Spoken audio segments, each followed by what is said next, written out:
How goes it, everybody? This is Justin Joseph, featuring in my first video review as the ProjectCoe.com editor-in-chief, and regardless of the occasion, today I'm here to tell you what I think about a new third-person shooter IP available for the Xbox 360 and PlayStation 3, darkSector.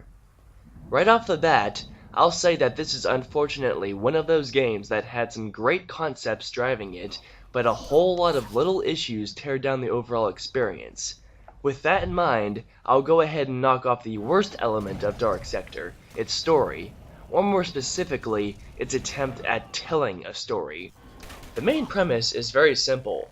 Hayden Tenno is our protagonist, a Black Ops agent, and his mission is to help contain a disease that's breaking out and turning everybody in the vicinity of fictional Lazria, Russia into metallic zombies.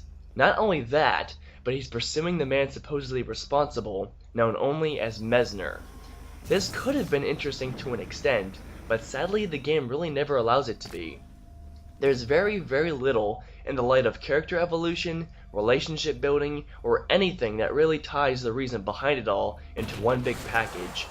In fact, chances are that you're not going to care about what's going on or who's involved because it's not compelling enough.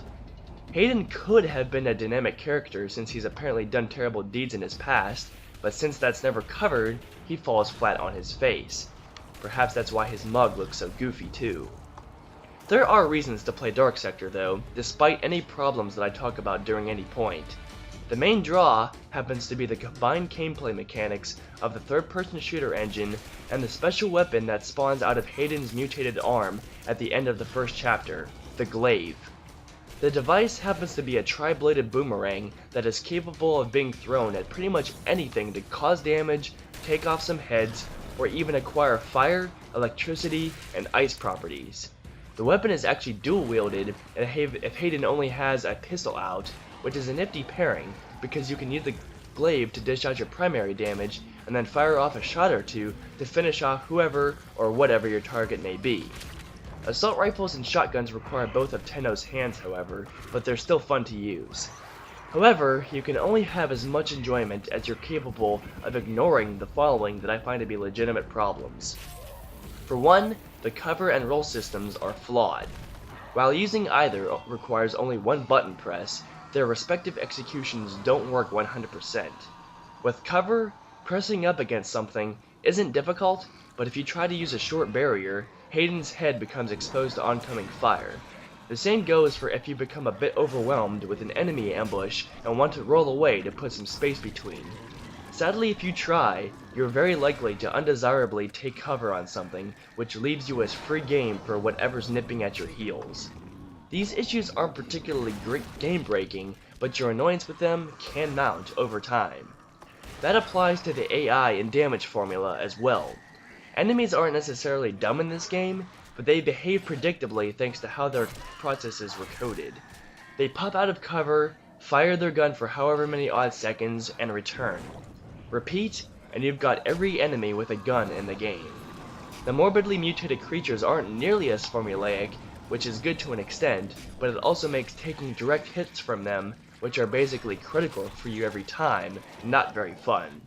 That's why it feels a little unbalanced that some of these enemies can be popped with 2 or 3 shots, others with 1 clean headshot if you're really lucky, but most require 5 or more rounds of lead to fall.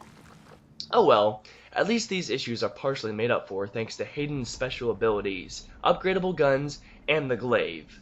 Skills such as Aftertouch, which allows you to control the glaive's flight and bullet time, or Shield, which makes you invincible to projectile attacks for a few seconds, are a joy to use.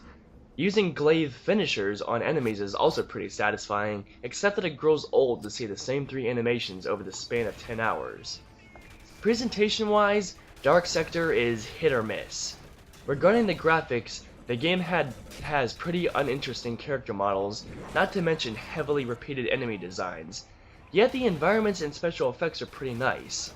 The world in general has a very unique black and white metallic motif to it, similar to that of the Twilight Realm and the Wii Zelda game, and decorative effects like explosions and blood spatter are very pleasing. It's just unfortunate that despite the nice detail and texture work, some of the areas are a bit bland because so much of the game looks familiar from point A to Z. I have similar reactions for the sound content. The music is actually not too bad, appropriately suited for the game's pseudo-survival horror atmosphere. It may actually remind you a bit of Resident Evil 4. The sound effects are also mostly up to par, with my only real complaints being the lack of punch in a discharged pistol and the overdone enemy death groans. The voice acting, however, while quality in some cases, is a big reason why the plot isn't very inspiring.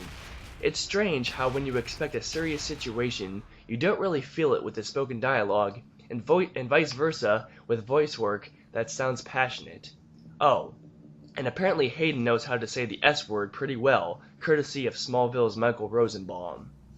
All of these issues, along with a couple other minor details I don't feel like mentioning, are why I wish the developers had foregone trying to integrate any sort of multiplayer and instead focused more on polishing the single-player campaign. Seriously, with two modes that play pretty well the same, with the player or players chosen as Hayden being pursued by everybody else, it leaves you scratching your head.